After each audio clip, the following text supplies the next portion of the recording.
Vamos lá então, pessoal, para a gente não atrasar muito. O pessoal que já está em aula merece respeito do horário, então a gente pode começar. Novamente, boa tarde para quem acabou de chegar. Vamos dar início agora à Carolina. Legal. A Carolina mandou uma mensagem aqui. Obrigado, obrigado. Eu fico feliz que vocês tenham gostado. Eu estava conversando com o Zeca Brito, e eu ia dizer justamente hoje é o nosso último encontro. Um pouco feliz de tudo ter andado adequadamente, apesar de algum problema tecnológico que eventualmente surge, mas, acima de tudo, contente que a turma foi legal, participativa, esteve sempre presente. Ainda estão chegando, mas em determinado momento sempre as pessoas aparecem. Isso demonstra o interesse de vocês pelo trabalho, pelos conhecimentos que a gente vem elaborando aqui. Comentei isso com o Zeca, ele também está muito contente com o resultado.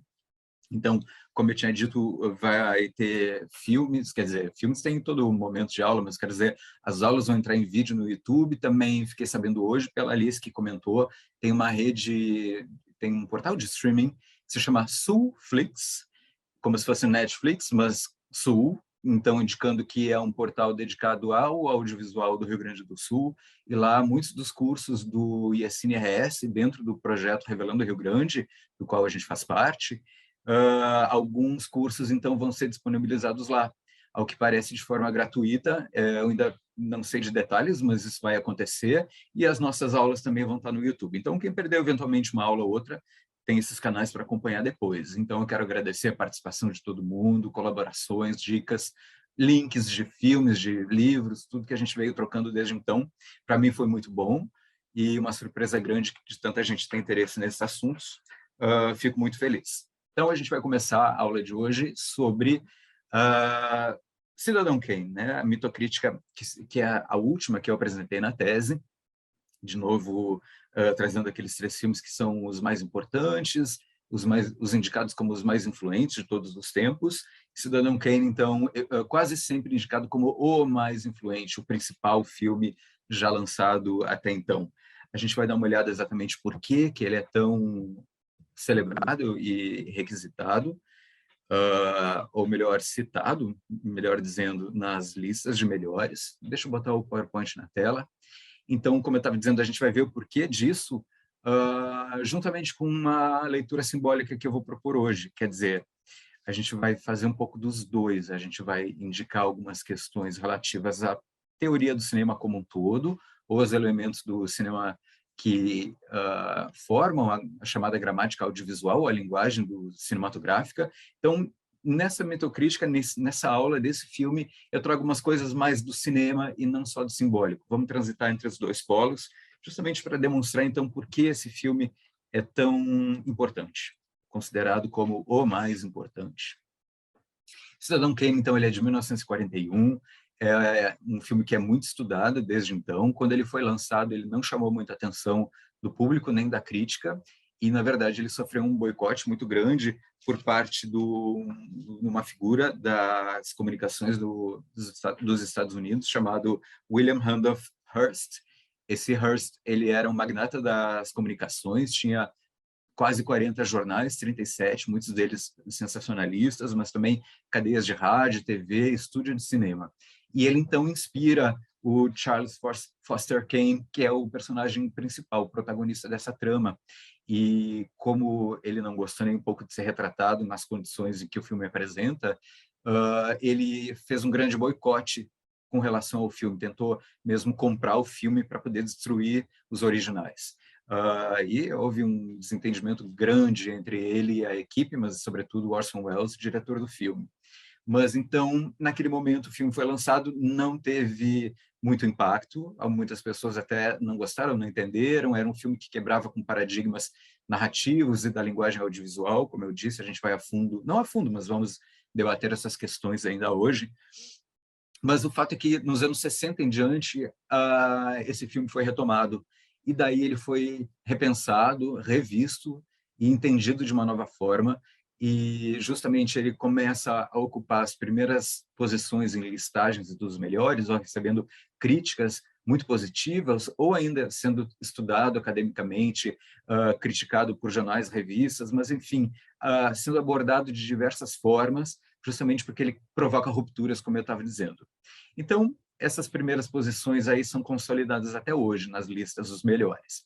O Orson Welles dirigiu aos 25 anos esse filme, o que era muito jovem, e ainda é para um diretor de cinema, mas o mais curioso é que ele já tinha um histórico consolidado no teatro e também na radiodifusão. Vocês devem conhecer a história da Guerra dos Mundos, ele fez uma versão radiofônica para esse livro do H.G. Wells e causou realmente um rebuliço em parte dos Estados Unidos, porque o programa de rádio foi sendo entendido como uma transmissão jornalística de rádio, como se aquilo que eles estavam indicando, que era uma narrativa ficcional, foi entendido então como sendo algo real, algo que estivesse acontecendo. Então, causou um grande problema lá naquele momento, algo estudado ainda hoje, por exemplo, na área de pesquisa em comunicação. Mas o fato é que ele tinha 25 anos, e aos 25 anos ele vai para Hollywood com carta branca para fazer um filme. E é uma coisa que até hoje é muito difícil ter, poucos diretores e produtores tiveram ou têm carta branca para trabalhar. Eu sei que hoje o Christopher Nolan é uma dessas figuras, o Denis Villeneuve está chegando lá, não sei se eles têm carta branca total, acho que ninguém tem hoje em dia, mas o Orson Welles, naquele momento, ele tinha, e ele fez um filme que realmente desbancou outros filmes em termos de linguagem, porque ele quebrou paradigmas, ele instaurou novas possibilidades de fazer filme, e um cara que vem do teatro fazendo isso acaba sendo mal recebido por grandes nomes do cinema em Hollywood. Então, ele causou um grande mal-estar em vários ambientes. Mas esse roteiro do Herman Mankiewicz, ele, inclusive, se tornou, a história desse roteirista se tornou um filme dirigido pelo David Fincher. Vocês devem ter visto pela Netflix, o filme chamado Mank. Inclusive, o David Fincher, ele é um diretor muito famoso no cinema, mas que vem dos videoclipes. Ele fez 2 clipes da Madonna, por exemplo, O Father e Vogue, e os 2 têm influências de Cidadão Kane. Em algumas cenas a gente vai ver isso claramente, nitidamente. Vocês podem procurar depois para descobrir essas influências, né? Muito interessante isso, mas o fato é que o Mankiewicz, ele cria um roteiro que é, na verdade, um mosaico de informações que pode ser entendido como uma busca jornalística ou detetivesca pela biografia ou pela essência do Kane, do Charles Foster Kane, que era também um grande magnata das comunicações, como quem viu o filme sabe.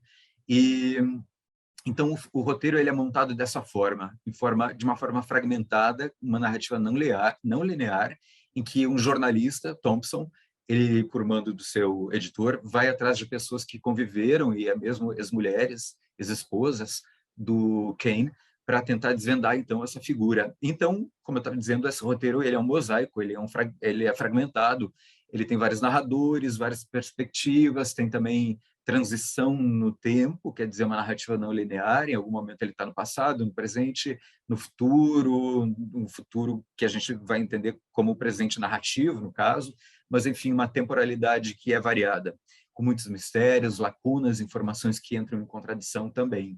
E esse filme, esse roteiro, mistura gêneros cinematográficos, está ali no último parágrafo. Começa como um horror gótico, passa por um suspense, entra um cinejornal, né, uma reportagem cinematográfica, como a gente tinha aqui no Brasil, na época do Vargas, por exemplo, um noir detetivesco, um melodrama familiar, que fala sobre abandono de uma criança, casamento, traição, mas também uma comédia crítica ao grande capital, ao modernismo norte-americano, essa modernidade fundamentada no consumismo e na indústria, na venda nos bens de consumo, no capitalismo como um todo.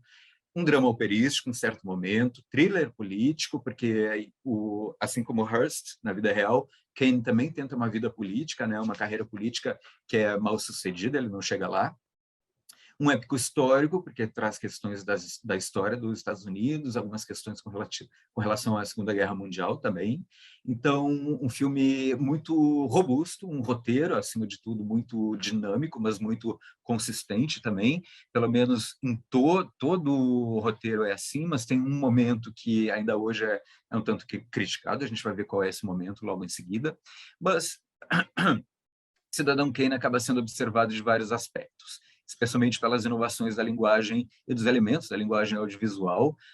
Então, ele inspirou crítica, como eu vim falar, uma dissertação, tese, artigo científico, uma série de publicações. Então, em função de tudo isso, se torna muito difícil eu falar alguma novidade sobre esse filme. Muito já foi escrito sobre ele, e quando muito é escrito, muito é dito. Então, foi difícil fazer essa mitocrítica, mesmo interpretando o filme pela perspectiva do simbólico, do imaginário. Então, alguns resultados eu trago aqui para a gente hoje. Bom, o que eu tenho mais aqui para dizer? O Kane, ele nasceu pobre, esse menino empobrecido ali na fotinho, na primeira foto à esquerda, no alto, mas ele herda um dinheiro, não só dinheiro, mas como dividendos decorrentes de uma mina de ouro, e as pessoas que vão trabalhar com esses bens, a mina de ouro e tudo que decorre dela, por exemplo, investimento em petróleo e tudo mais, acaba resultando em muito dinheiro para o Kane. E ele se torna, então, uma das figuras mais ricas do mundo, segundo o filme.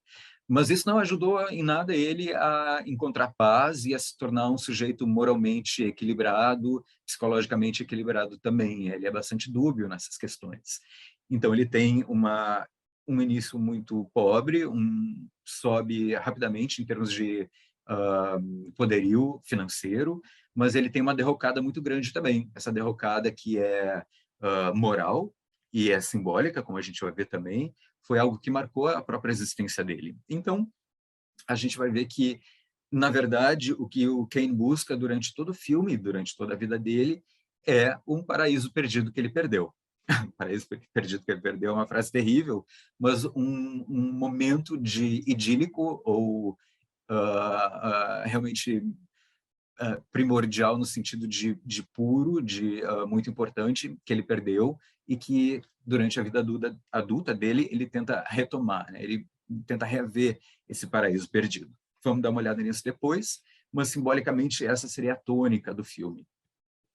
Ele é um cara muito enigmático, ele não se torna conhecido na sua essência por ninguém que ele conhece. E mesmo para o espectador que vê o filme, para a gente é difícil entender a psicologia ou a integridade ou a completude, melhor dizendo, desse personagem. E o filme vai deixar a gente em dúvida em alguns momentos sobre quem ele realmente é. Como eu estava dizendo, a gente vai ver que alguns personagens também não compreendem ele perfeitamente. Mas, enfim, ele acaba se afastando de tudo e de todos, e a parte final da vida dele realmente é de uma grande tragédia. E a parte final da vida dele, a gente vai ver no início do filme, como quem já viu sabe, ou como quem, pelo menos, viu as melhores cenas, né? Tem muito disso na internet, conhece essa sequência de abertura. Vamos dar uma olhada nela para a gente poder acompanhar e logo depois começar a debater um pouquinho sobre o filme. Já deve estar aparecendo aí para vocês. E logo mais a gente conversa de novo. Eu vou fechar minha câmera, pessoal.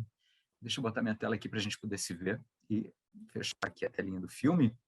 Nunca ninguém vai saber e nunca ninguém vai ter noção do que é mesmo Rosebud para esse personagem, porque ninguém viveu a vida e a vida de infância que ele viveu. A vida de infância é específica de cada uma, mas a gente pode imaginar, por projeção e identificação, como fala o Morin, e a gente já viu isso em outras aulas, o que isso poderia significar para o personagem. E aí a gente busca no simbolismo algumas noções que possam enriquecer essa interpretação.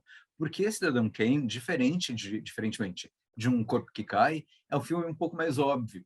Está tudo explicado aqui. O final do filme explica que ele estava buscando a infância. Eu não estou trazendo nenhuma novidade aqui para vocês nessa leitura simbólica, nessa mitocrítica. O filme explicou, literalmente, que a casa que ele perdeu, os pais com relação aos quais ele se desvinculou, e o trenó, que é um ícone da infância feliz, ele perdeu. Bom, o trenó ele conseguiu reaver, né? Mas, enfim, ele em algum momento não tinha mais contato com esse trenó. Isso marcou a vida dele e, na vida dele inteira, ele buscou a infância feliz, a infância primordial, a infância onírica, se a gente pensar na casa onírica. O filme diz isso para a gente, não é novidade. Eu não me surpreendi com essa mitocrítica que eu fiz, mas os conhecimentos que traz o simbolismo, que estão configurados e estão sistematizados no imaginário, ajudam a gente a enriquecer essa interpretação.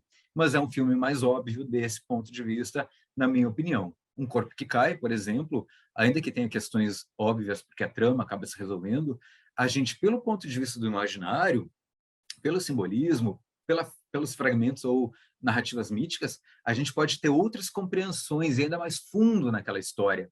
Aqui também, mas o filme ele é mais explicativo por si só, né? Ele traz a resolução dos enigmas. Mas, eu digo de novo, ninguém pode saber o que é Rosebud exatamente, a não ser quem, porque só ele viveu aquela infância feliz e não a gente.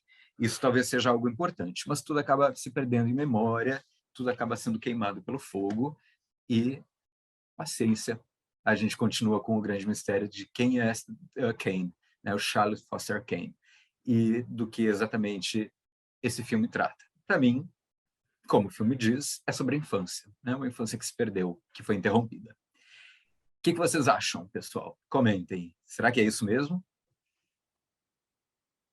Vai lá, Vinícius, diga lá. O Rosebud, ele chama, por exemplo, o Rosebud talvez, Danilo, tenha um outro significado também mítico, né? Inclusive pelas aulas que a gente teve. Eu não analisei não fiz mitocrítica de nenhum desses filmes, né? Você que fez isso, e eu estou aprendendo muito com essas aulas, pelo que você está mostrando. Mas um dos elementos míticos que você mostra, né, umas referências simbólicas e míticas, é a arma, né? E ele utiliza Rosebud como uma arma. Ele ataca o Thatcher com o Rosebud, né? Só que ele não consegue derrubar, né? Ele é pequeno, né?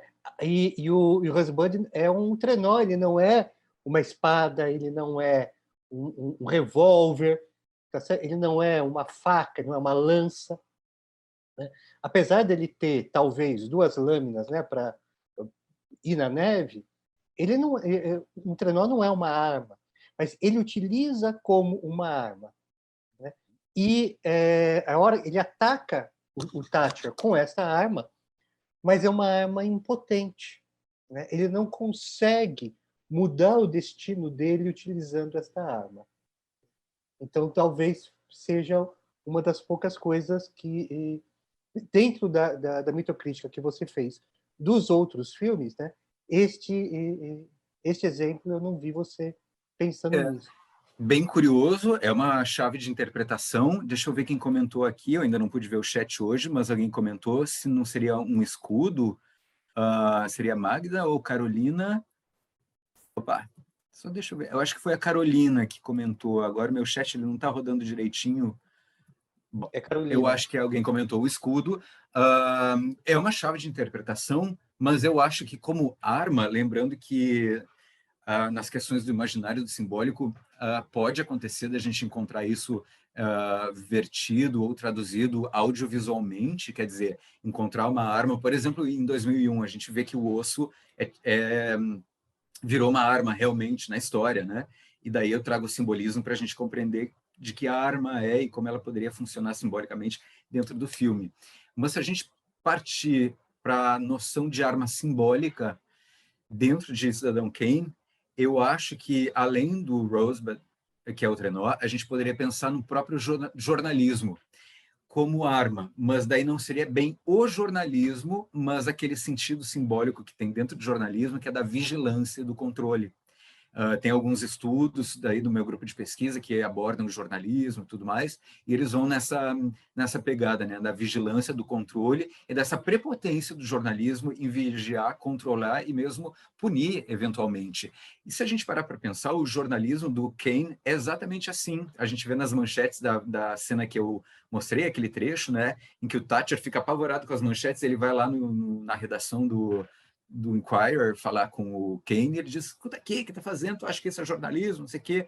E o Kane diz, eu não sei o que é jornalismo, só estou tentando fazer o meu melhor. Mas ele usa o jornalismo como arma para bater de novo no Thatcher e na oligarquia, nas elites. Eu fiz essa conexão agora, tendo em vista que, Vinícius, tu chamou atenção para o uso de Rosebud como arma para atacar a Thatcher. E ele faz com o jornalismo, ele faz isso também, né? Mas daí, simbolicamente, não seria propriamente o jornalismo, mas a vigilância, o controle e a avaliação da opinião pública, não a avaliação, mas o compartilhamento das ações dos agentes públicos e colocando isso na opinião pública, né? Tentando estabelecer uma opinião pública em função de jornalismo, quer dizer, o jornalismo tem essa capacidade, a gente sabe, e simbolicamente tem a ver com a vigilância. São vários exemplos míticos de vigilância. A gente viu, por exemplo, Argos, o Gigante de 100 Olhos, lá em 2001 também. Mas me lembrei disso agora em função da tua fala. São possibilidades. Eu acho que o Rosebud, o trenó, poderia ser entendido como arma, sim, porque ele justamente usa para bater naquele que está querendo levar ele embora da família. Né? Ele está contra... Não é só a mãe que vendeu o filho, eu ressaltei isso, porque isso é o que acontece. Mas o próprio Thatcher está fazendo um sequestro de uma criança ali em função de dinheiro, de uma mina de ouro. Então, acho que é a perfeita colocação. Acho que tem razão. Margarida levantou a mão, desculpe. Margarida, diga. Oi, boa tarde a todos. Eu acho que, na verdade, você tem a questão, né, da infância perdida, mas você tem uma questão também muito importante, principalmente considerando que o filme é dos anos 40. Então, essa questão de desvendar efetivamente o papel da imprensa. Qual deveria ser, né? Quer dizer, até pelo... Inclusive, alguém até já colocou, o Alex, acho que colocou no chat, né, o nome inquisidor. Né? Quer dizer, a função, na verdade, da imprensa como uma função de efetivamente alertar, de defender os mais fracos, ou mesmo que ele não defenda, mas que ele tente se posicionar como uma força política efetiva, né? Que realmente o jornalismo tem esse papel. E a questão do trenó, eu acho que ele pode ser um escudo e uma arma, porque, na verdade, ele, como essa não símbolo, como você colocou muito bem, mas como um ícone, ele é o ícone ao qual ele se apega para manter o humano dentro dele, para tentar recuperar, sim, o paraíso perdido, quer dizer, o momento onde ele foi feliz e que marcou e que nunca mais voltou, porque, na verdade, também é como se ele tivesse como se ele meio que se estagnasse, ele meio parasse emocionalmente no tempo. E ele aproveita todo o dinheiro, já que ele veio, né, sem a opinião dele, né, quer dizer, mas veio a ele pelas circunstâncias da própria infância roubada, ele o usa efetivamente para comprar coisas e para fazer do inquisidor, vamos dizer assim, o que ele considera que seria o papel efetivo de uma imprensa mais humana, mais libertadora, na verdade, porque é isso que ele quer libertação. Ele gostaria de poder usufruir novamente do Rosebud, mas ele ficou como ícone, mas ele se apega a ele para manter o pouco que resta da condição dele, nele, mas que, ao mesmo tempo, o impede de viver efetivamente o que ele tem. Né? Quer dizer, a vida dele. Mesmo que seja para dizer, não quero mais nada, vou voltar para minha casinha, quero a neve entrando, né? Quero passar frio. Por que não? Mas isso não passa pela cabeça dele, porque ele já está absolutamente inserido dentro de toda a engrenagem da imprensa e toda a engrenagem. E logo depois da política, né? Você falou na força política na cidade, na Ágora, quer dizer, no ambiente público, tá correto isso, sem dúvida. É bem pensado, eu acho que exatamente isso, para manter Rosebud, no caso, né, para manter a sua humanidade, mas sim, é uma humanidade que ele vai perdendo com o tempo. É interessante também, a gente perceber, porque ela não é mais real. E mesmo aquele ícone, se você vê, ele vai acabar no lixo. Isso mostra de que, efetivamente, ele ficou com ele, porque era dele, era o que ele queria, mas ele já estava esquecido. Não estava na mão dele que nem a casa, né? estava Exatamente. num depósito, algo assim. Realmente, E muito bem. O Globo, sei lá, a minha viagem foi essa. Perfeito, eu acho que complementa muito bem. Eu só queria destacar um negócio, o jornalismo que ele faz, embora tenha boas intenções, porque a gente falou, né, ele busca atacar os conglomerados, o grande capital e defender, digamos assim, os trabalhadores. Em algum momento ele diz para o Thatcher, numa cena que a gente viu, melhor eu, que sou rico, tenho posses defendendo o trabalhador e os oprimidos e quem não tem nada, do que alguém que não tem nada e que não tem e que é trabalhador, mas que não tem posses, defenda os seus iguais. O que ele está fazendo? Melhor é oligarca do que alguém que venha a ser um comunista. A gente tem que lembrar que era o momento do macartismo. Mas Por o isso que eu jornalismo... lembrei dos anos 40, exatamente. Isso, exatamente. E a gente tem que lembrar que naquela época, e o Inquisidor, o Inquirer, ele é também um jornalismo sensacionalista, né? Ele é Sim. de denuncismo e tudo mais, de fofoca também e tal. E então, só para lembrar que tem esses meandros dentro do filme, e isso acaba impactando também nas interpretações que a gente faz, né? Porque ele vai tentar se tornar também um político populista. E ele é chamado por um lado de comunista, por outro de fascista, e por aí vai. Quer dizer, ninguém compreende bem essa figura, talvez nem ele mesmo se compreenda, mas essa humanidade que ele busca manter junto com o Rosebud, do teu ponto de vista, Margarida, eu acho que é correta e vai se esvaziando com o tempo, como o próprio jornalismo que ele faz. Porque quando ele lança o jornal, ele tem lá, agora não lembro, são 5 ou 10 mandamentos, regras, né, diretrizes, e ele lê um a um, e ele vai perdendo a mão de cada uma dessas regras. Ele deixa para trás, nem lembra que escreveu, para aquilo já virou passado, tanto que ele vai mudando a personalidade dele. Então, é uma figura mutante mesmo, que, de repente, como a Margarida comentou, perde a sua humanidade. Porque, embora queira manter, tendo em vista o ícone de Rosebud, joga ele num depósito, o trenó, e ele também perde humanidade no decorrer do filme, né? Vai se tornando alguém mais autoritário. Mas eu acho que o filme ele é um dos mais citados e é considerado o primeiro exatamente por todas essas nuances. Sim, E porque exatamente. ele não fecha quem é efetivamente Charles Kennedy. Quem é esse Kennedy? Então, essa coisa, né, quer dizer, é o genial do Orson Welles, eu acho, na minha opinião. Fora, claro, a questão técnica, né?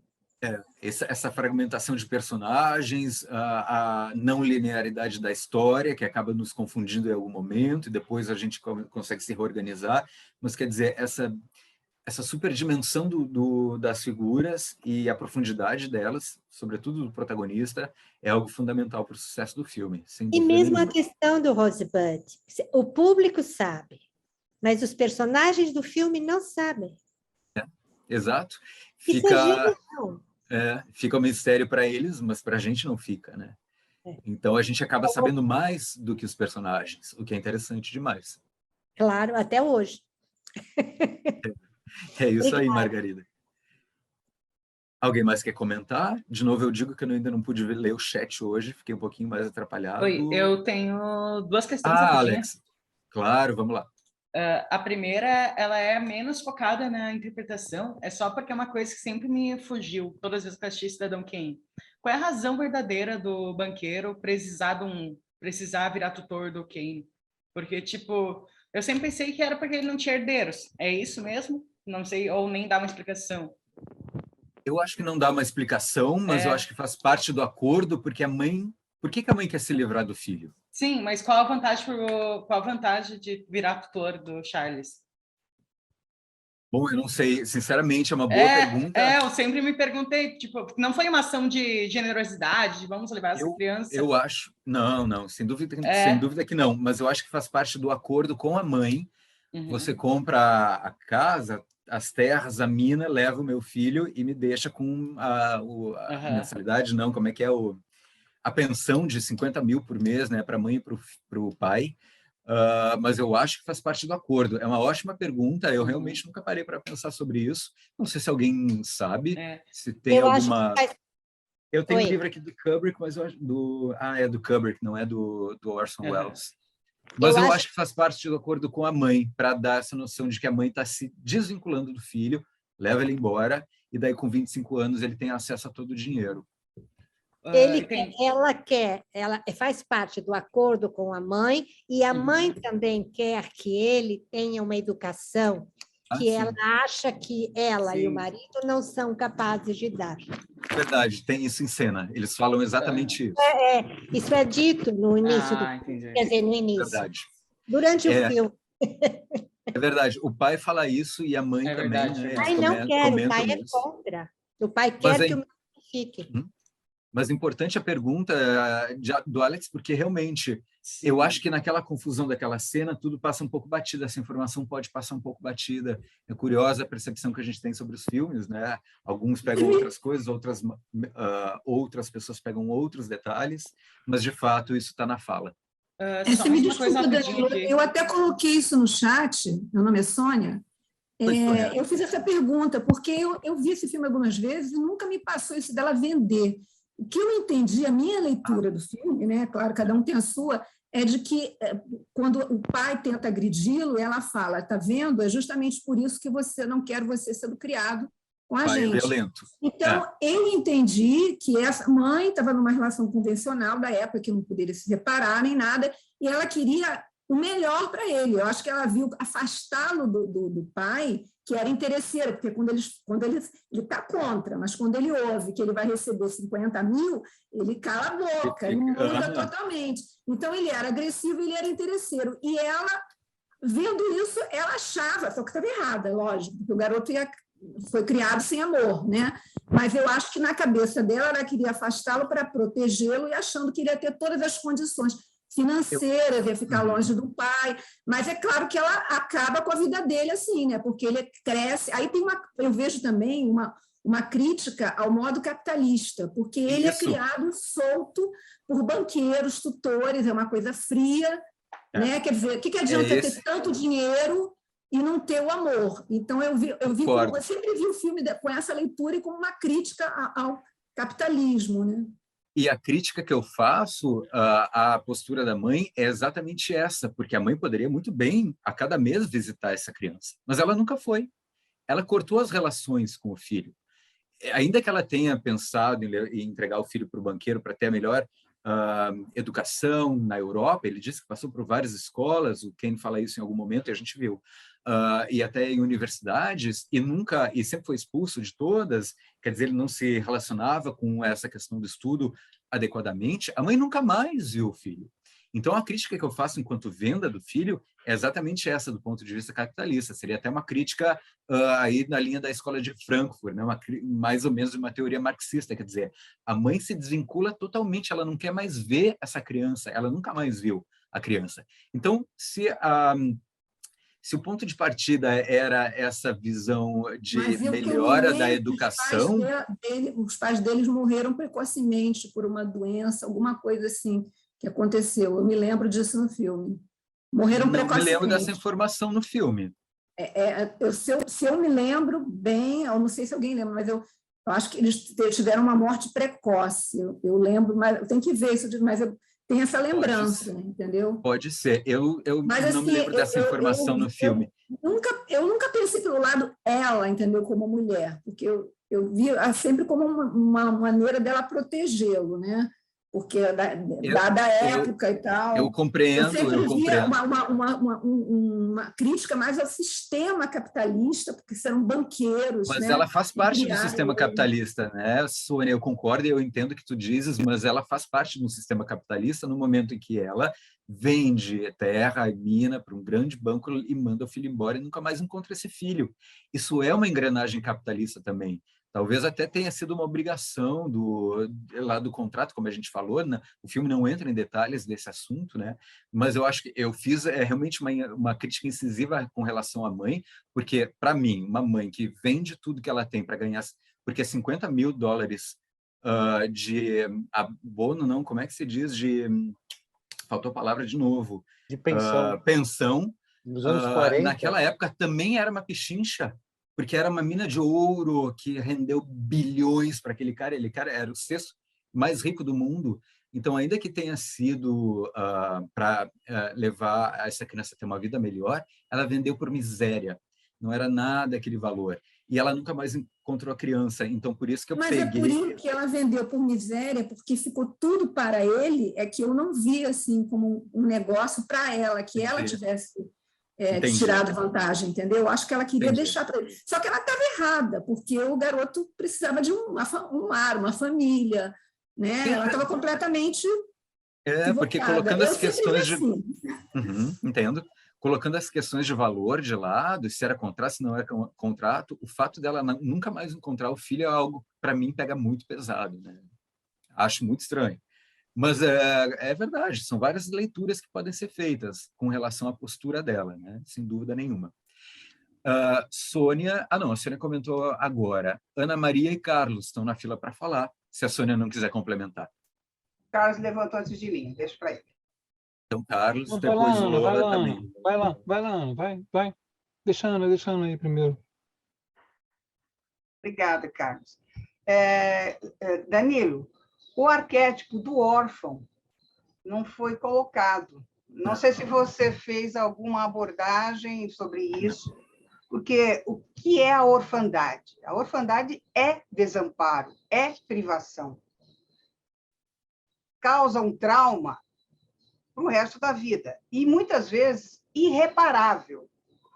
Se ele ainda tivesse uma figura feminina substituindo a figura materna, talvez a gente tivesse outro filme.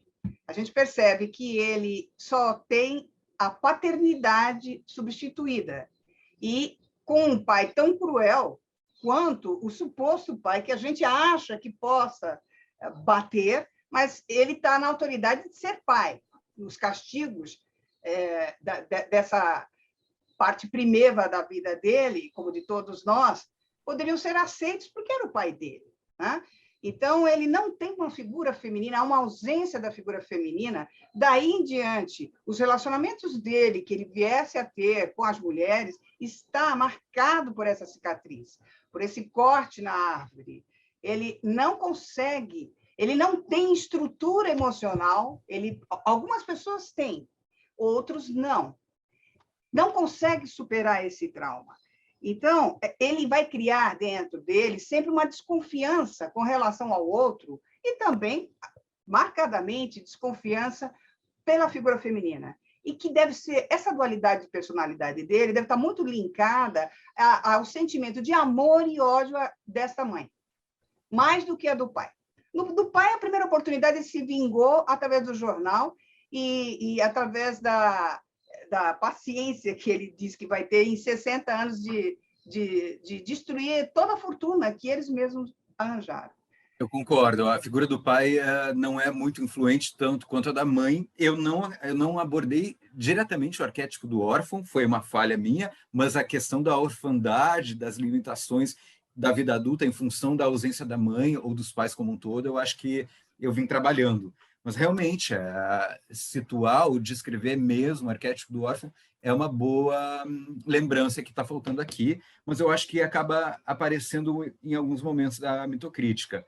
Mas, sem dúvida nenhuma, o pai não tinha influência quase nenhuma, e eu concordo que aquela postura agressiva com relação ao pai, porque a criança tende a mostrar naquela cena que gosta do pai, não é?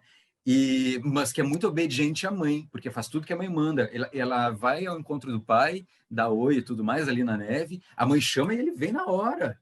A mãe manda ele botar o cachecol, ele coloca o cachecol, né? Então a mãe é realmente muito dura e muito presente, e o pai, ainda que possa bater, ele tem uma aproximação muito grande, mas realmente é um pai um tanto ausente, eu acho. Acho que é perfeito isso. A mãe tem essa figura dúbia, porque a mãe ela é fálica e, ao mesmo tempo, continente.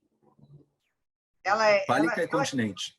A mãe, ela foi, olha o agasalho, olha isso, olha aquilo, ela tem, querendo fazer o bem, ela acabou fazendo o mal para ele, como muita gente faz na vida, né? Você querendo trazer o que você acha que é bom para um filho, não necessariamente acaba sendo, né? Então, essa ambiguidade da mãe, ele leva na personalidade dele. Não sabemos em que idade específica ele estava, que corte foi esse, se foi na época do Édipo, por isso essa subserviência à mãe, né? Eu não tenho muita noção da idade ali do personagem, porque não dá para a gente saber, mas acho que todos esses fatores também devem ser incluídos nessa nossa visão do filme. Verdade. A mãe é dual, completamente dual, né? O arquétipo materno. E eu gostei muito dessas expressões, fale que continente, que tem a ver com tudo que a gente viu do simbolismo ou da psicologia, principalmente da ordem freudiana, né? Lembrando, a Ana Maria é especialista no assunto, mas ela pode falar melhor do que eu, inclusive. Mas eu acho que, lembrando que a questão do falo Freud não é totalmente ligada ao membro masculino, ao pênis, mas à figura paterna, né? E continente, aquele simbolismo que consegue conter, que ter dentro de si, acolher dentro de si, que é algo mais ligado à figura materna mesmo, e daí os símbolos continentes que decorrem, como o ventre, o cálice, a gruta e todos os outros que a gente viu. Perfeito, Ana Maria, muito obrigado. Então, seria o Carlos e Lola, produtora, também. Ó, eu resgatei esse livro aqui. Você conhece esse livro? O Making Off. Conta pra gente. Não, eu acabei não lendo. Eu tenho esse livro já há um tempo, eu resgatei aqui, eu preciso ler. Não... Você conhece? Conhece esse livro? É bom? Não, também não tenho. O Making Off sobre o filme. Sim. Deu para ler? Claro, deu para ler, sim. Deve ter informações importantes com relação a essas que a gente está em dúvida, por exemplo. Eu estou aqui, às vezes eu fico... desculpa, pode falar. Não, me fez resgatar aqui na minha estante esse livro. Fala. Perfeito. Não, eu só ia comentar que, às vezes, eu gosto de ter informações sobre a realização do filme, no caso de livros ou documentários do tipo Making Off, ou mesmo conversar com o roteirista ou o diretor, mas depois que eu vi o filme e depois que eu fiz a interpretação ou a crítica, ou seja que for, porque acaba tolhendo a nossa imaginação com relação a tudo que a gente viu na tela. Para não moldar, né? Também faço isso.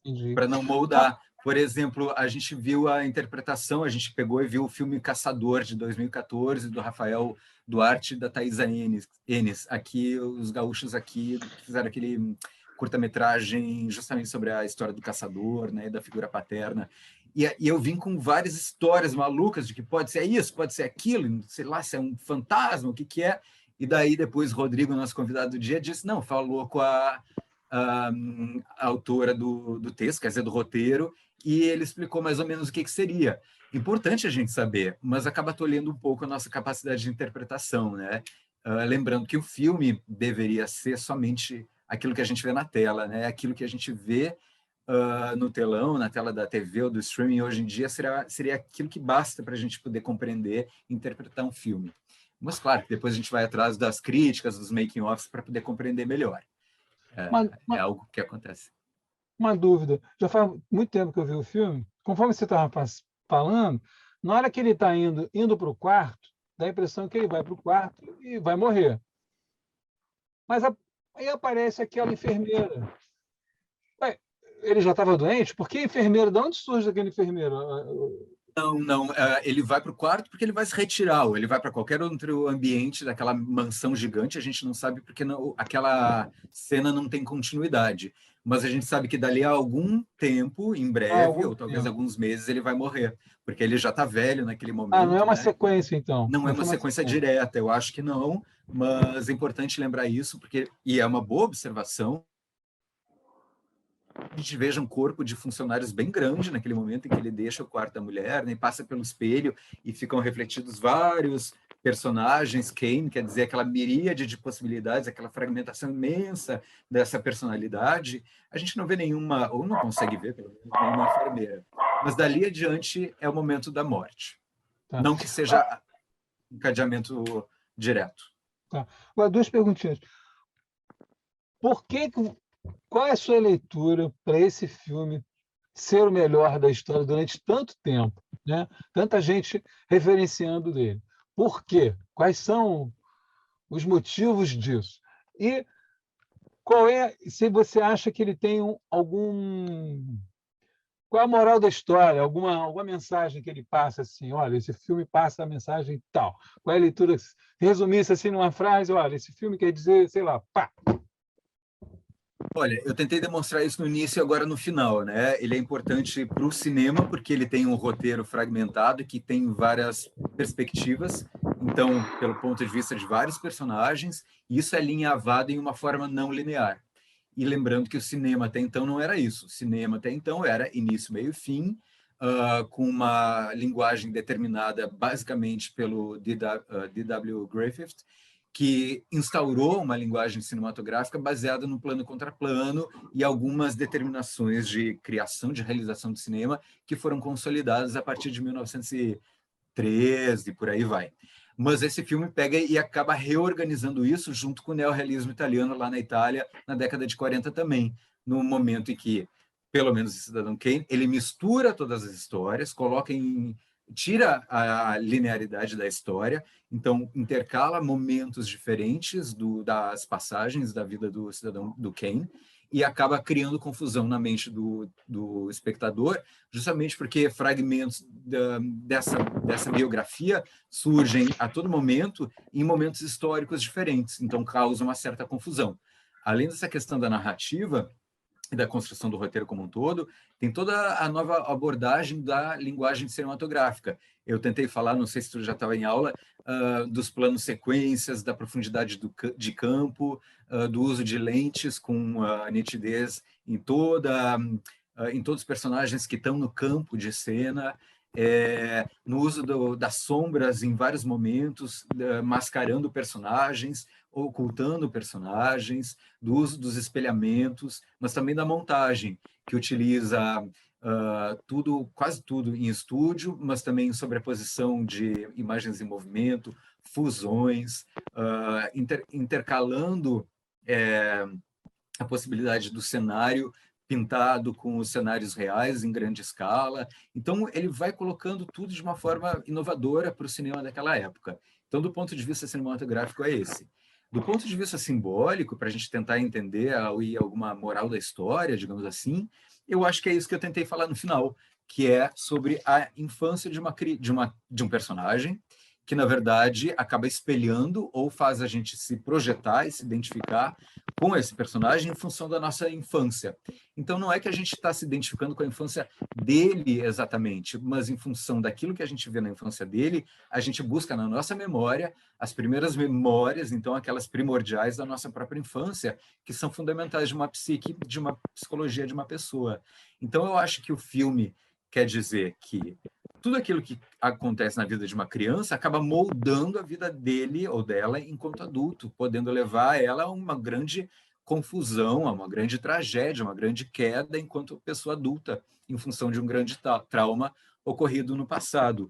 Eu acho que Freud tentou explicar isso também quando tenta desvendar aí os mistérios da mente. Mas isso é um campo da Ana Maria muito mais do que o meu, né? Eu só trago aí as questões de leituras que eu faço, ela é especialista no assunto.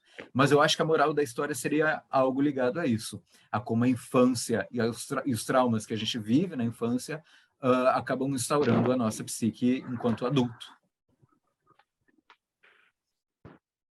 Está mutado o teu microfone, eu não consigo escutar, a gente não escuta. Você falou que ele não foi um filme bem sucedido, né? E teve um boicote grande de um cara grande lá. Mas também você falou agora que ele talvez fosse um filme à frente do seu tempo, né? Esse ser um filme à frente do seu tempo, você acha que contribuiu para o possível fracasso naquela época ou o boicote foi mais foi bem sucedido? O boicote foi algo muito bem sucedido, porque ele acabou tirando do mercado o filme, então muita gente não viu o filme. Mesmo Bazin, o André Bazin, que é um dos principais críticos e teóricos do cinema, da história do cinema, ele diz que demorou muito tempo para ver esse filme, não chegou na Europa, até por causa da guerra e tudo mais, mas o filme foi retirado do mercado. Muita gente não viu.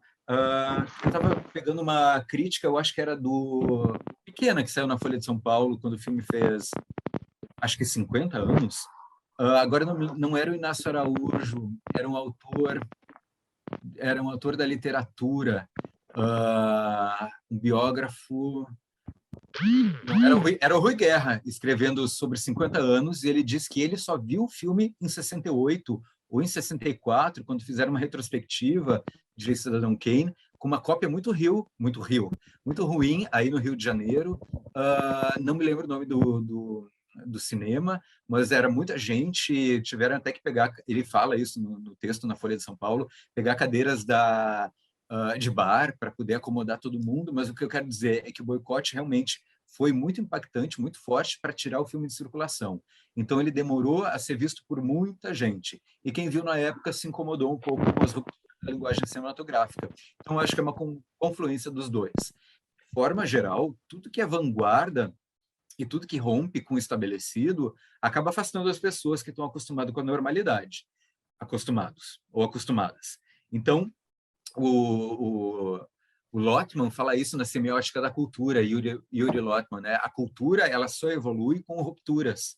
Então, as esferas culturais elas acabam entrando em choque e são nas bordas, nas fronteiras, onde tem ruptura, onde tem inovação e onde rola esses conflitos, e é ali que a cultura avança e que o texto semiótico, e ele considera texto semiótico como fotografia, filme, novela, se ele estivesse vivo hoje, falaria dos games. Então, tudo é texto cultural. E é ali que os textos avançam, é ali que a cultura avança, é ali que a semiose acontece. É na ruptura e na renovação. Mas quem gosta de ficar acomodado não se sente atraído pela ruptura e pela vanguarda, né? Então, isso afugenta muita gente. Tanto é que, se a gente pegar as novas audiências que estão muito acostumadas com filmes de super-heróis, por exemplo, se a gente colocar para eles verem Cidadão Kane, nos primeiros 15 minutos eles vão querer sair correndo, porque não estão acostumados com uma possibilidade de entrar em contato com algo que é diferente daquilo que eles veem, que é filme de super-herói. Então, a ruptura da linguagem, a vanguarda, acaba afastando muita gente. Mesmo nos anos 40, esse filme, se a gente parar para pensar seriamente, esse não é um filme que está apresentando grandes novidades para a gente, porque a gente já tem um histórico, ainda mais se é cinéfilo, das possibilidades da linguagem cinematográfica, né? Então, a gente tem que ver com distanciamento. Naquele período dos anos 40 e depois, quando foi retomado nos anos 60, apresentou rupturas. Hoje em dia, talvez não tanto, mas então, para aquele período, para aquelas audiências, realmente não foi muito agradável, porque estavam acostumados com outro tipo de cinema. Muito bem. Obrigado, Carlos. Valeu pelas questões. Dea, já vou te passar a fala, mas é que Lola, produtora, Lola, queria falar também. Oi, tudo bem? Oi, tudo? Então, assim, eu vi o Cidadão Kane há uns anos atrás, assim, eu vi mais já pela questão de ver as questões audiovisuais mesmo, né? Eu estava estudando um pouco né, essas linguagens, assim, eu sou atriz, né, produtora cultural. E sempre me apeguei muito, né, a gente foi lá assistir ele já com o intuito de ver o que seria, né, nos anos 40, ver um espetáculo desses, né, que é um baita filme mesmo, desse ponto de vista audiovisual, por tudo que já foi falado aqui, né. Mas, assim, pelo meu trabalho, assim, que eu trabalho com contação de histórias, e eu fico me baseando muito nas personagens femininas, né, para os meus estudos que eu faço, contação tanto para crianças quanto para adultos, né, eu trabalho com conto de fadas, suas origens, enfim, essas coisas que eu estudo, tá? Então, agora eu consegui sentar aqui e perceber outras coisas que eu já tinha mais ou menos percebido da primeira vez que eu vi, mas não era o foco no momento, então não consegui me debruçar no que eram as figuras femininas. Então, já foi falada a questão da mãe, mas eu queria, né, colocar assim o que eu senti agora aqui nesta aula, né?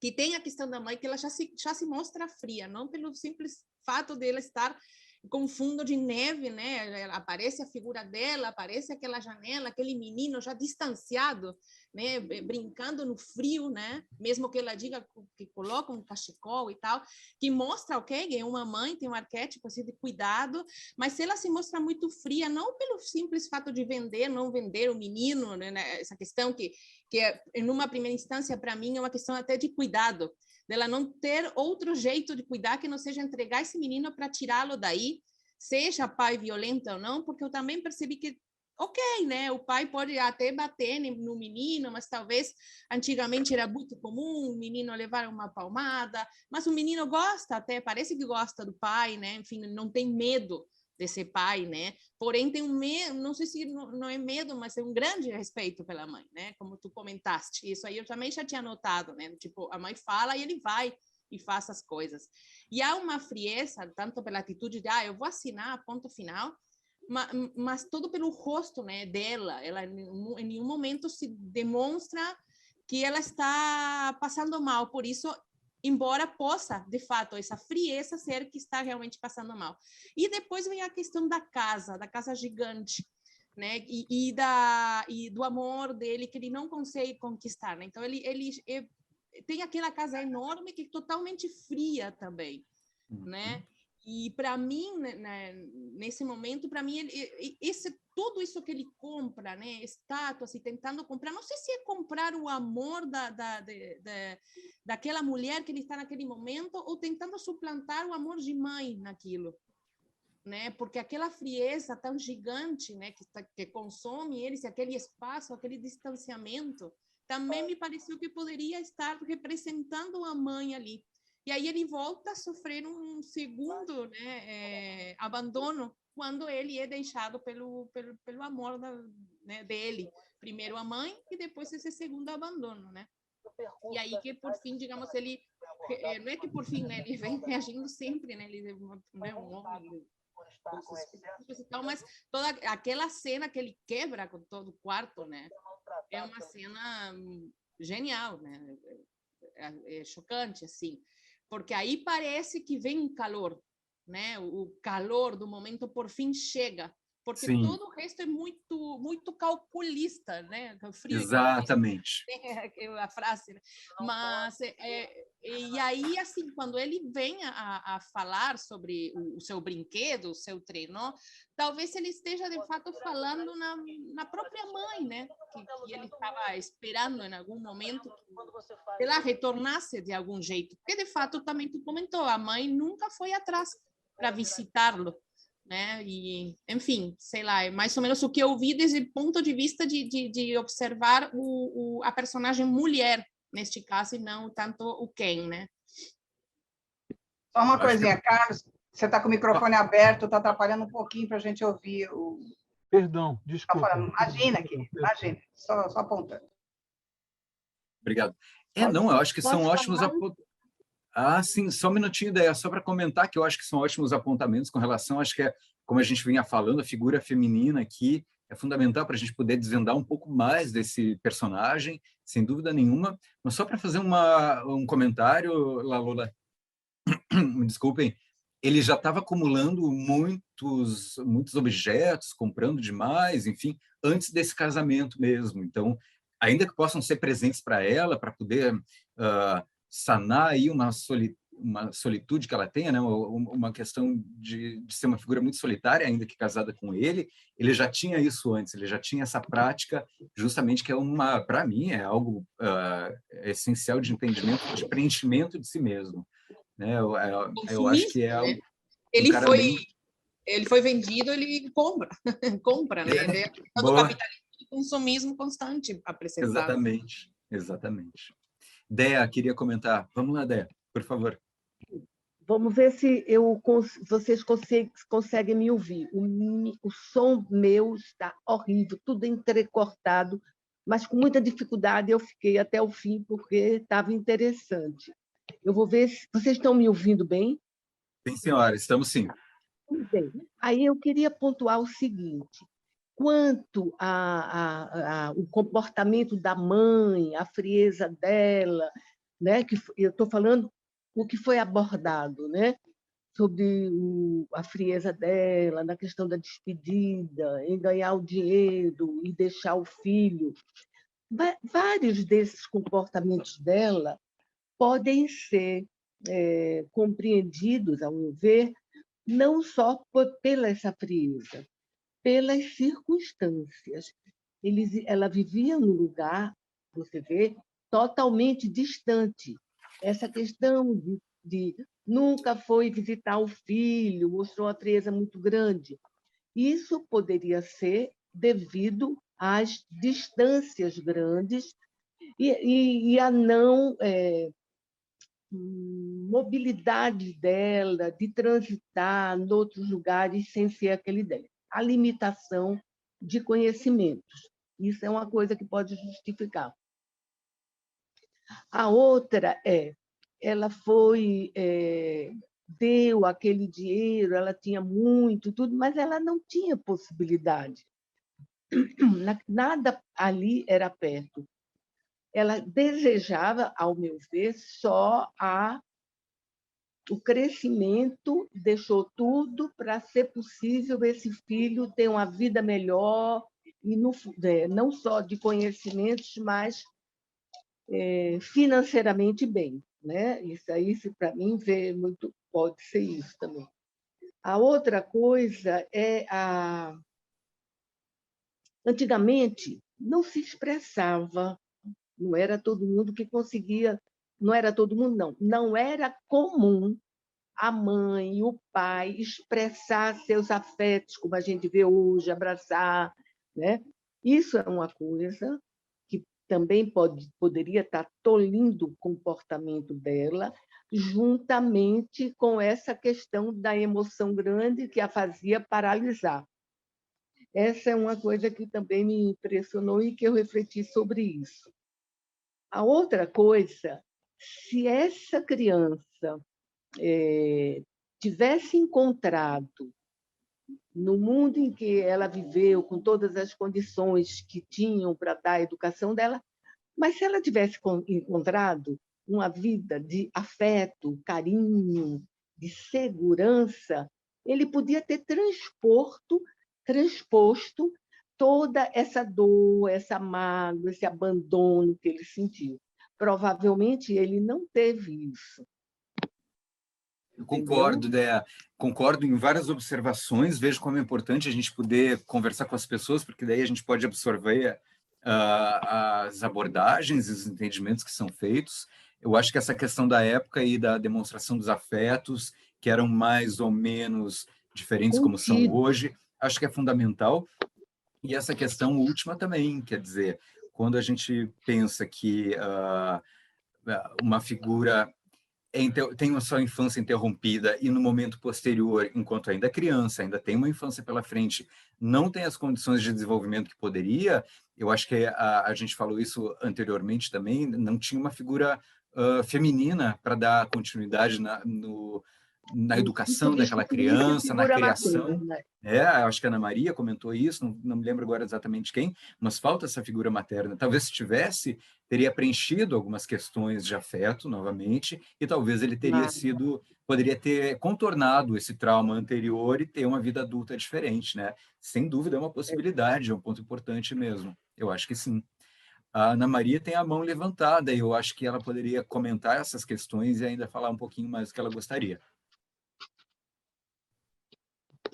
Não tem ninguém na minha frente, não, porque eu não quero monopolizar. Não, pode ir lá. Não? Então tá. Eu queria primeiro falar uma curiosidade, né? Tanto o Orson Welles como o Hearst são órfãos, eram órfãos. Então, eu acho que o mergulho nesse filme ainda precisa ser acrescentado a potência que isso deve ter causado nos arquétipos de ambos, a ponto pegou tão na ferida do Hearst que ele queria comprar, destruir, queimar esse filme. Vocês veem a força que é um arquétipo, gente. Ele só se incomodou porque tocou na ferida. Se o Hearst tivesse elaborado bem, não é fácil elaborar, né? Eu trabalhei mais de 30 anos com criança abandonada, entre outras coisas, né? Porque eu trabalhei na vara da infância, e esse é um assunto que permeia meus 30 anos de trabalho. O Hearst, com certeza, se sentiu tão ferido que isso detonou nele essa agressividade, porque ele foi com fúria total e com o poder que ele tinha do capital, ele quis destruir, impedir que isso circulasse da cultura. Né? Eu acho que isso não dá para a gente desprezar, porque faz parte desse todo, dessa história incrível que é o Cidadão Kane. Muito bem lembrado. Posso só fazer um comentário que tem a ver com isso? Eu tenho um rodapé lá na minha bitocrítica, lá na tese, que eu acabei não comentando, está aqui no meu resumo também, com relação a essas proximidades entre o Wells e o personagem Kane, mas também Hearst, que seria aquela figura que deu origem ao protagonista. Mas só entre Wells e Kane, o Peter Bogdanovich, que morreu recentemente, inclusive, ele escreveu um livro sobre o Cidadão Kane, sobre a história do Orson Welles e tudo mais. Ele comenta que os dois, o personagem e o diretor de cinema, eram muito parecidos em alguns aspectos e também se distanciavam em outros. O Wells teve a mãe morta aos 9 anos e o pai morreu quando ele tinha 15. Então, uma idade mais ou menos aproximada com o afastamento do Ken criança de sua mãe. A gente falou, não sabe qual é a idade, mas está ali entre 6 e 8 anos, eu imagino. Mas o Wells, segundo Bogdanovich, descartava qualquer ligação entre sua vida e o filme, está aqui no rodapé, rejeitando comparações entre sua pessoa e o protagonista. Mas esse autor, o Bogdanovich, diz que existem realmente aproximações entre ambos. Ele diz ali, o Wells foi um homem de coragem notável, entretanto sensível e vulnerável, de forma bem mais sofrida do que levaria a crer a aparência confiante dele, porque era um cara grandão, corpulento, né, muito dono de si, um gênio do teatro e do cinema, como a gente viu, e depois do rádio, e depois do cinema. Mas então, era alguém sofrido e vulnerável, sensível e com tremenda... Não. Sensível e vulnerável, de uma forma mais ou menos sofrida, que levaria alguém a não perceber em função da aparência. Havia uma tremenda confiança aliada a uma tremenda insegurança. E ele sempre negou, então, essa relação entre os dois, mas para o Bogdanovich era algo que existia. Tinha uma ligação, existia um espelhamento entre o Wells e o Ken. Maria, complementa. Só porque eu achei que era um parênteses importante. Nossa, ótimo. Isso só confirma a linha de raciocínio que eu estava levando. Outra questão. É interessante a questão do acúmulo, né? Então, o que ele quer fazer? Ele já é bilionário. Por que ele quer acumular? É exatamente por aquilo que o Daniel já colocou, né? Do vazio existencial desse personagem. E ele tenta... O mais interessante, o que eu acho que é mais interessante neste acúmulo é o que é que ele está querendo acumular. Estátuas e quadros. Mas o que chama atenção para nós que estamos vendo o filme são as estátuas. E o que são estátuas? Vamos pegar a mitologia também, né? O que é a similaridade, o simulacro que é uma estátua. É querer dar sopro, vida à estátua, para que ela tenha vida. Ela é gélida, ela não tem nada de quente, não é? E ele vai acumulando, porque é o que ficou nessa cicatriz dele. Uma mãe congelada no tempo, que, quem sabe, ele conseguiria, através de alguma mágica, fazer com que essa estátua tomasse vida e entrasse e eliminasse as suas dores. Sopro de vida que nem o Pigmalião, né? Isso. Que pediu para Afrodite ou para Juno, não foi? Não, Vênus, para soprar vida para aquela estátua que ele criou, que era uma mulher idealizada, de um amor idealizado, que ele tentou se desvincular. Eu falei rapidamente sobre isso quando a gente não viu esse curta, que é muito interessante, um curta gaúcho chamado Urbano, um filme de 83, tem na internet, que, no meu ponto de vista, traz o mito de Pigmalião, que foi escrito em texto pelo Ovídio, está em Metamorfoses. Esse meu texto vai sair num livro sobre 50 filmes, 50 olhares sobre filmes gaúchos, que a gente está preparando na Associação de Críticos de Cinema. Vai sair agora no dia 20 de março, e o meu texto sobre isso está lá. Mas eu queria só agradecer a Ana Maria, a questão da estátua é fundamental. Eu acho que é algo que eu devo complementar se eu vier publicar essa tese ou o texto como artigo, porque a questão da estátua é muito importante mesmo. Já está aqui anotada. E só mais um paralelo entre Kane e Wells, o último. A gente viu no filme que o Kane tem uma derrocada muito grande no final da vida dele. Orson Welles teve uma derrocada muito grande na vida dele enquanto cineasta. Ele passou, porque o Cidadão Kane é tido como o maior filme de todos os tempos, pelo menos para algumas pessoas, mas ele é também o maior filme da história, da cinematografia do Orson Welles. Todos os outros não atingiram esse nível de qualidade, foram decaindo, e na verdade ele acabou sendo desacreditado ainda mais em Hollywood com o tempo, não conseguindo mais produzir quase nada em Hollywood, teve que ir para a Europa para continuar lá, e mesmo assim foi difícil, então um final de vida trágico para os dois também. Eu acredito que a falha do Orson Welles, não digo falha, mas a dificuldade que ele teve em função, não sei, da vida dele, vida pregressa, dessa falta de mãe, enfim, foi a falta de limite. Ele não tinha limite todos os orçamentos eles estouravam, e aquilo foi levando a uma derrocada, né? A falta de limite, inclusive corporal, né? Que ele foi aumentando. Criadores incontroláveis, né? Isso, são geniais, mas ninguém uma oralidade, talvez uma oralidade muito devoradora, ele não conseguia... É uma pessoa extremamente criativa, né? Quem sou eu para fazer análise do Orson Welles? Mas me chama sempre muita atenção a falta de limite, né? Ele veio para o Brasil, já foi para Gandaia, saiu bebendo todos, adorou a cachaça, enfim. E era para ser um filme maravilhoso. A falta de limite é que foi a derrocada dele. Isso que eu ia falar, tem um filme dele não concluído, né? Feito no Brasil, que não foi concluído, né? Não conseguiu concluir esse filme também. É tudo verdade, não é? Tudo verdade. O filme. É tudo verdade, que inclusive é o nome de um festival de cinema de documentários aqui muito bem apreciado por quem gosta de cinema, um festival importante. É isso aí.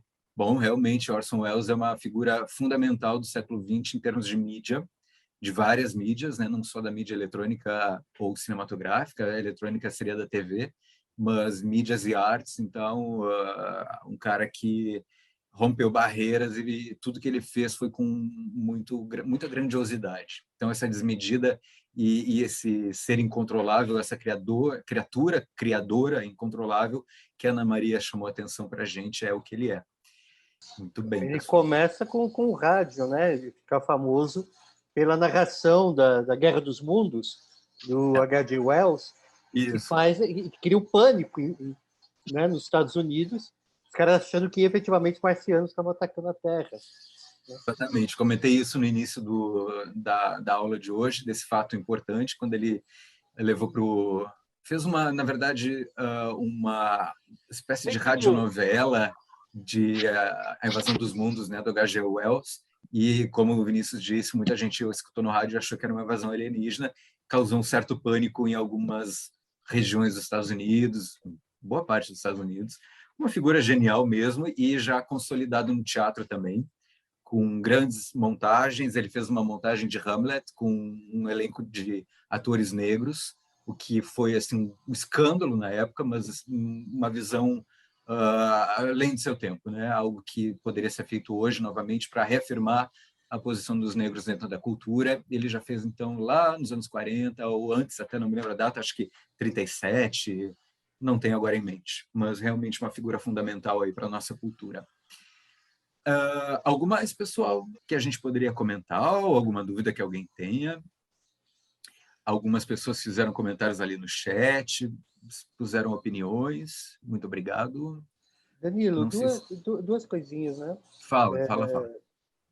Primeiro, sobre Hamlet, eu assisti agora, eu não vou lembrar o nome, mas eu assisti um filme recentemente na TV, né, sobre uma montagem não é sobre a montagem, é sobre um artista francês negro que fazia dupla com um artista branco, uma dupla de circo, em que faziam dois palhaços, né? E esse artista negro, ele resolve fazer uma montagem de Hamlet, que seria a primeira montagem com um artista negro fazendo Hamlet, né? E ele é detonado e tal, por causa do preconceito e tal, morre na miséria, né? No circo, não consegue mais se apresentar, mas que é uma questão histórica desse personagem, né? Dessa pessoa lá. Eu não vou lembrar, infelizmente, o nome desse filme, mas é sensacional. Você sabe tudo o que eu estou falando? Não. Para minha idade, fiquei interessado até, mas eu não conheço essa versão. Eu vou passar isso e passo depois para você, se você quiser. É um filme Oi, Chocolate. Chama Chocolate o filme, exatamente, Chocolate. Muito bem. E eu só quero fazer uma correção. Sensacional. Não é Hamlet, que eu agora fiquei na mente porque eu me lembrei de Macbeth, que está saindo agora com Denzel Washington, não é? Otelo. Oi? Otelo. Otelo com Denzel? Não, Macbeth. Isso. Macbeth, do Doutor Negro. Sim. Mas o Orson Welles não fez Hamlet. Eu me confundi.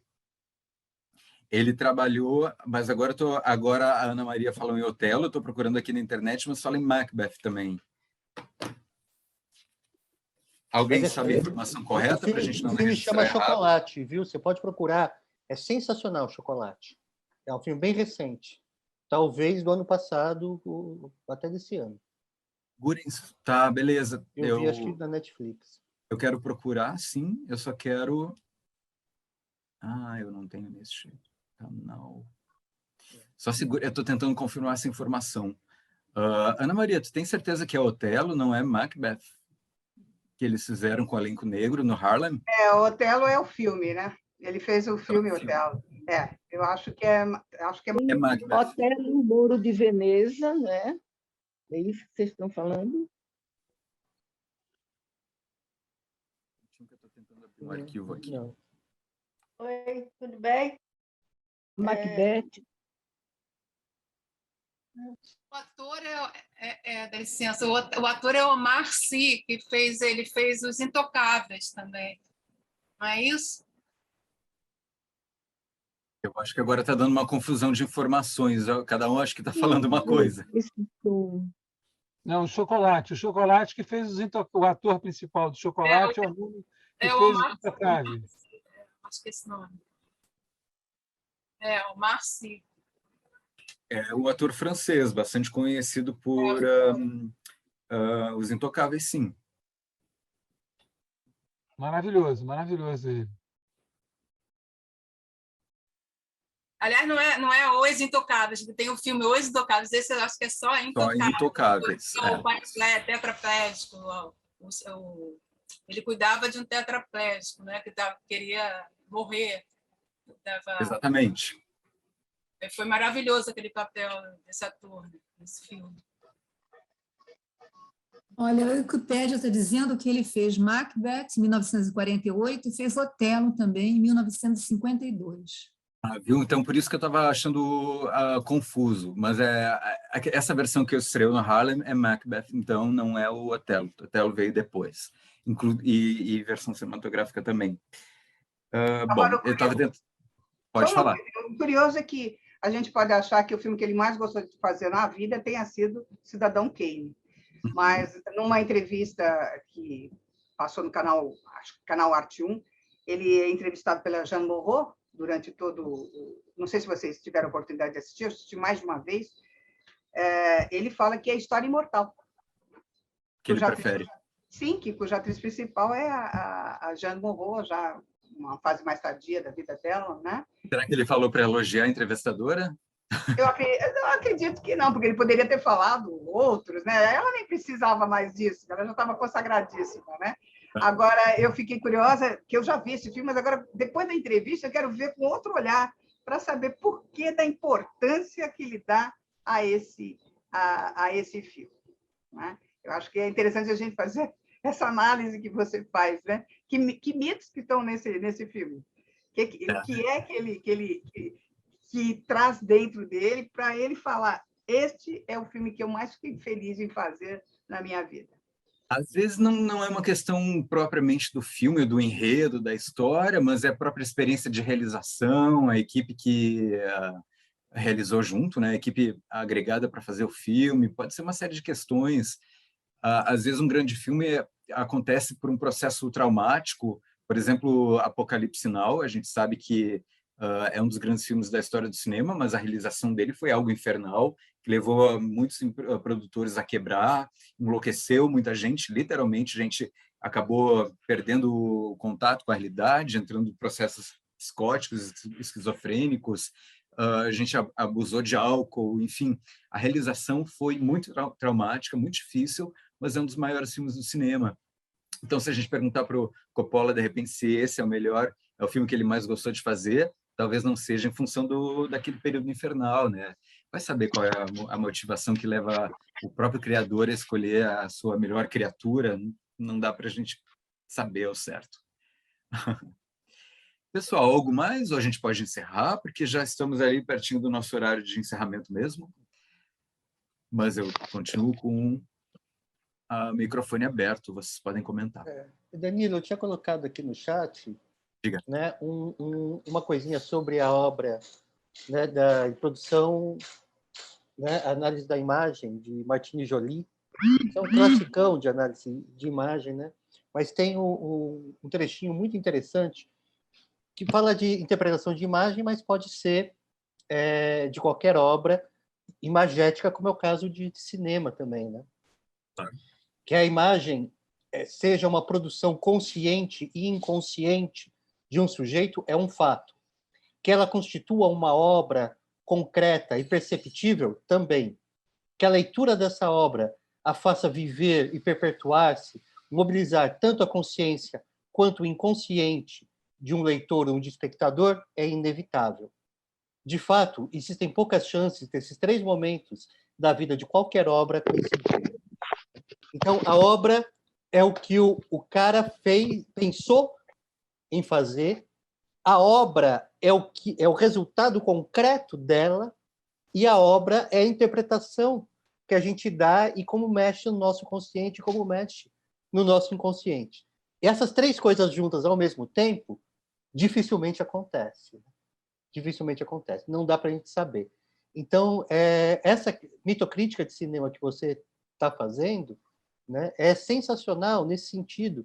E aquilo que você falou, vamos ver a obra, vamos tentar analisar a obra para não ficar preso a interpretações que outros façam dessa obra antes da gente assistir. Também acho que é um conselho super legal. Eu queria te agradecer aqui de público pelas aulas, achei sensacional, né? Vamos continuar em contato. A minha área, especificamente, não é de cinema, né? Qual é a tua área mesmo? É fotografia, fotojornalismo, especificamente. Ah, que legal, adoro. Já dei aula de fotojornalismo também. Que legal. Então. E queria convidar, a gente deve ter semana que vem, ou a outra, né, o resultado da reclivagem dos grupos de estudos, dos grupos de pesquisa da Intercom. E eu estou com uma proposta aí, né, tem já alguns doutores, alguns mestrandos, né, alguns estudantes assinando isso, porque a gente fechou no final do ano passado, logo depois da Intercom do ano passado, mas do GP de Imagem Imaginário. Então, quem quiser somar também, né, o e-mail que o Danilo está passando para o pessoal, ele tem o e-mail de todo mundo, o meu é o VGP Souza, está lá no meio, também se quiserem procurar por aquele e-mail, tá? E eu me inscrevi também no grupo aqui do WhatsApp, que está se discutindo, está levando essas coisas, né? Então, a gente está por ali, precisando de mim, estamos juntos. E queria só agradecer, efetivamente, Danilo, foi sensacional. Fiquei Eu que agradeço, pessoal. Eu estou muito feliz com o resultado do curso, com a participação de vocês, que foi mais intensa agora nessa última aula, mas que sempre acontece. Última aula não, a última semana, mas que sempre aconteceu, né? Como eu falei esses dias, até comentei com o Zeca Brito, de novo eu quero agradecer o Zeca Brito, que é o diretor do Instituto Estadual de Cinema do Rio Grande do Sul, que tem esse projeto gigante com 50 oficinas sobre audiovisual, alguns mais ligados também à fotografia, direção de arte, ou seja, realização e pensamento sobre cinema, o Revelando Rio Grande.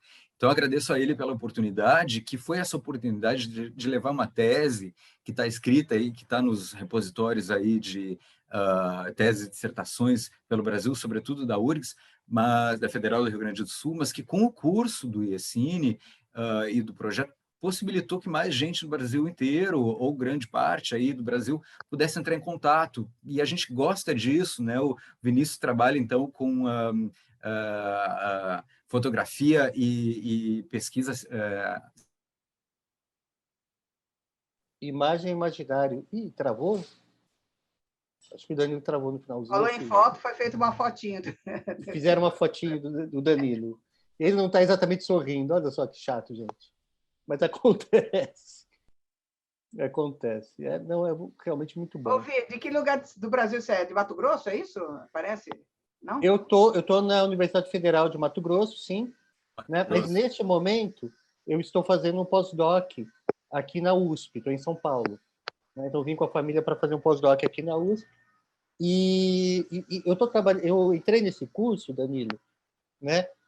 Mais pelo seu mestrado do que pelo seu doutorado, para ser muito sincero. Porque, neste momento, eu estou escrevendo um texto que eu pretendo apresentar na Claxo, né? Sobre algumas obras audiovisuais representando, né, o Brasil, a história do Brasil. Então, eu vou utilizar o dia que durou 21 anos, né, que você analisou na sua dissertação de mestrado, né? E também umas obras posteriores, né? E fazendo um contraponto com obras do Brasil Paralelo, né? Então, 1964, Entre Homens e Livros, Brasil, A Última Cruzada, né? E essas coisas. E aí eu quero fazer um contraponto com Guerras do Brasil, por exemplo. Então, umas coisas que eu estou pensando aí. Legal, muito bom. Para Todo esse tipo de estudo é importante para a gente voltar a entendimentos diversos sobre o Brasil, né? A minha dissertação vai sair em e-book. Eu acho que daqui a uma semana ou outra vai ser publicada, depois de tantos anos de defesa da dissertação, agora sai em livro também. Estou super contente, que legal que foi ela que te trouxe para cá. Ela está revisada e atualizada ou é o texto revisada, original? mas por falta de autorização para uso de imagens, vai ser sem fotografia, sem reprodução do filme. Então, só texto mesmo, mas é revisado. Não mudou nada gravemente, mas eu fiz ali uma edição, uma limpeza do texto.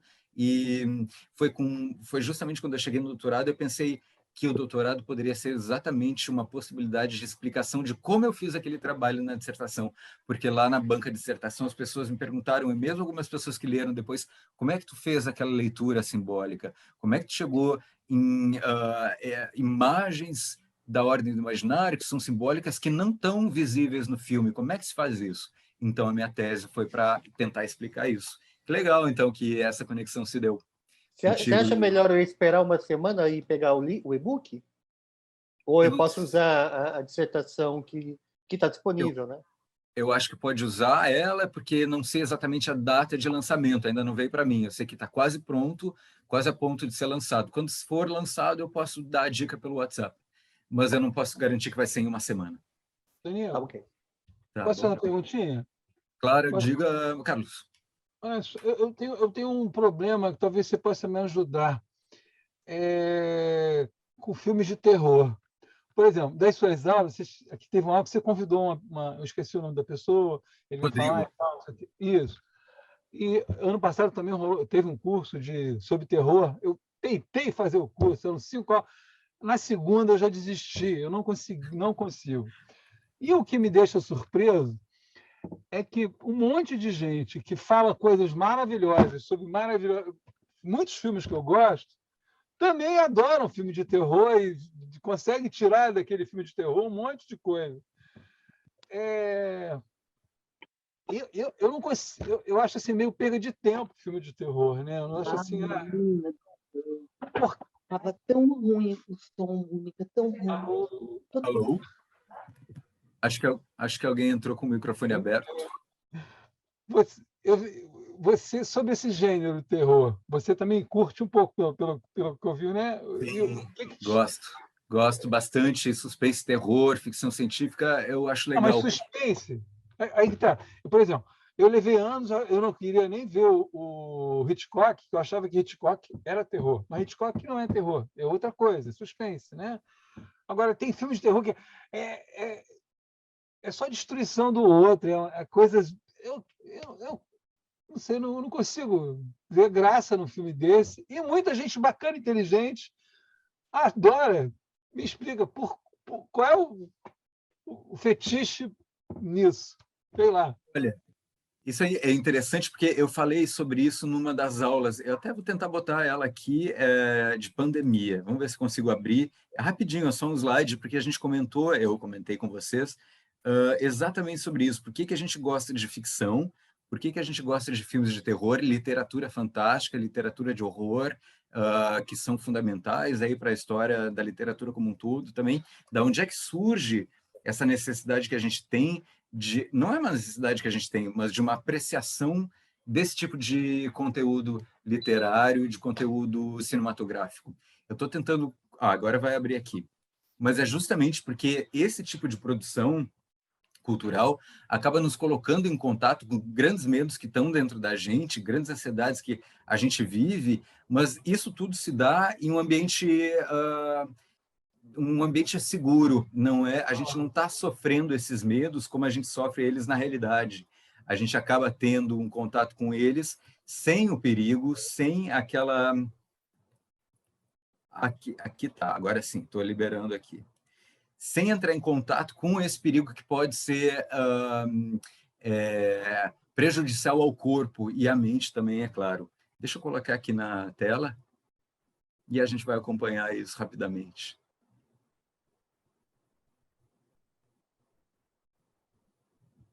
Agora veio. Quer ver? Olha só.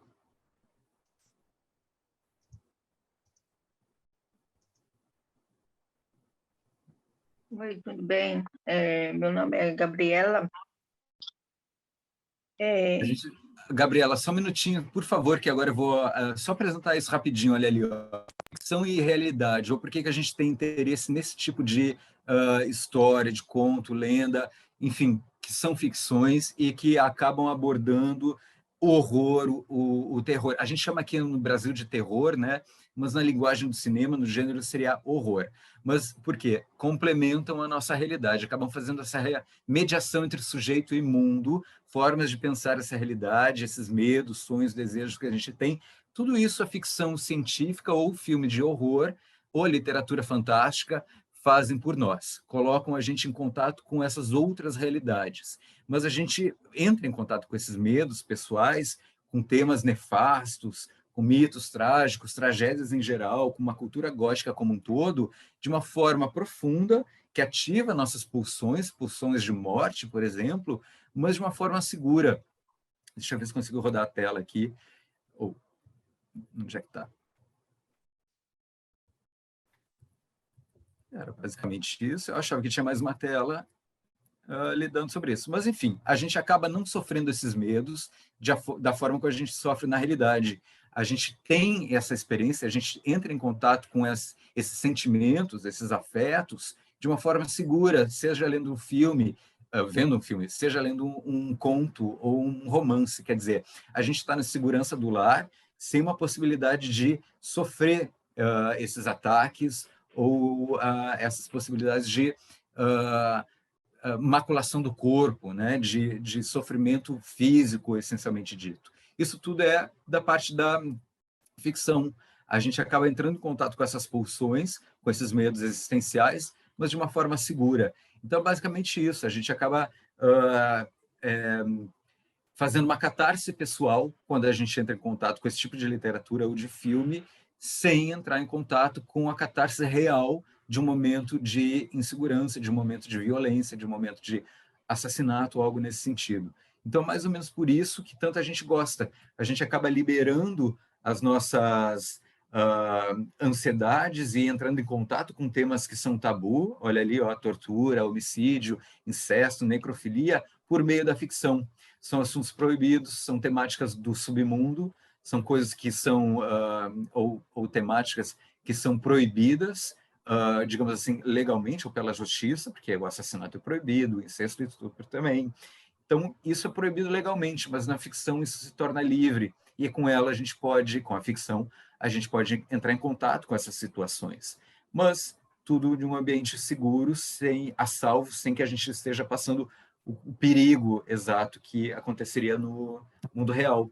Seria mais ou menos por isso que tanta gente gosta desse assunto. Mas tem uma outra questão também, que é uma certa moda, né, do terror e do horror. Virou um gênero de grande apreciação no mundo e se tornou um gênero de grande realização também. Muitos novos realizadores partem direto para essa área e para esse gênero, porque, de certa forma, sabem que tem um público que gosta e que aprecia, e não é à toa que tem tantos festivais de cinema aqui no Brasil dedicados ao horror, ao fantástico. Aqui em Porto Alegre tem um que eu acho que é o mais antigo, Fantaspoa, que tem lançamentos de filmes, lançamentos mundiais, latino-americanos, lançamentos nacionais, então coloca no circuito grandes títulos que, se não seriam os festivais, como Fantaspoa, tem o Cine Fantasy em São Paulo também, no Rio de Janeiro certamente tem, agora não me lembro exatamente o nome do festival, mas eles trazem então para a gente essa produção nova, que se não fosse festival a gente não teria acesso, a não ser pelo streaming. Então é realmente uma nova área do cinema, não nova, mas uma área do cinema que cresce muito aqui no Brasil. Valeu, obrigado. Nada. Então, pessoal, agora a gente já chegou no momento de despedida, 17h30, porque não podemos ir adiante para não extrapolar o tempo e nem a paciência de todo mundo, que está todo mundo já cansado. A conversa é boa, né? Por mim, a gente poderia continuar e tal, mas a gente pode continuar no Whats. Não é porque o curso acabou agora que o Whats vai ser encerrado, ele pode ser mantido, a gente pode continuar trocando ideias lá, links, dicas de filme, de seriado, de tudo mais, como a gente vem fazendo. Agradeço a participação de todo mundo que esteve presente aqui desde o primeiro dia e que a gente possa se reencontrar em outros cursos. Fiquem atentos ao IECine, que está constantemente, semanalmente, está anunciando novas oficinas, cursos, e caso tenham dicas de oficinas e cursos pelo Brasil, passem pelo WhatsApp também, porque é sempre a chance de a gente aprender um pouco mais. Tá legal? Só uma coisa, a Gabriela queria falar alguma coisa quando você mostrou... Ah, claro. Fala, Gabriela, eu não tinha percebido, por favor. Não, é a Gabriela. Ah, Gabriela. Será que a Gabriela está por aí? Não sei se ela se encontra ou se ela está ouvindo. Talvez tenha saído. Bom, Gabriela, fica à vontade para entrar em contato com a gente se tiver algum problema de conexão, como eu tive há pouco. Fiquei trancado, acho que alguém disse que eu fiquei numa careta, né? Acontece. Pessoal, Ana Maria, que contribuiu muito, né? Mandando tantos links para a gente, boa parte da bibliografia que a gente viu em aula, a Ana compartilhou. Então, prestem atenção nesses conteúdos, que é de lá que esses saberes vêm. Né? Não é que, eu digo de novo, está dentro da gente, mas está soterrado. A gente tem que trazer aí do inconsciente, tem que trazer do âmago, e esses livros ajudam a gente nesse processo. Agradeço Danilo, novamente. Eu queria só dar a última palavra, que é um agradecimento que não tem preço. Esse curso precisa ter muita coragem para dar e precisa ter muita coragem para participar. Porque nós estamos mexendo com arquétipos, estamos mexendo com o nosso processo de individuação, com o nosso encontro conosco mesmo, com a nossa essência. E você conseguiu abordar brilhantemente as várias camadas dessa cebola, com uma calma, com uma elegância. A minha definição para você é um ser elegante. Você é muito elegante na fala, na apresentação. Um gentleman. É um gentleman e muito estudioso. Não nos deixou sentir assim, não vou falar nada. Não, você é muito aberto. Isso é uma raridade entre os nossos mestres, porque eles sofrem, às vezes, um probleminha chamado arrogância. Né? É verdade. É verdade. Obrigado, Ana, pelas palavras. Tens razão, Ana. Obrigado. Ele não tem arrogância nenhuma. E eu queria também apontar que tudo isso, todos esses conteúdos estão ligados muito aos véus que nos cobrem.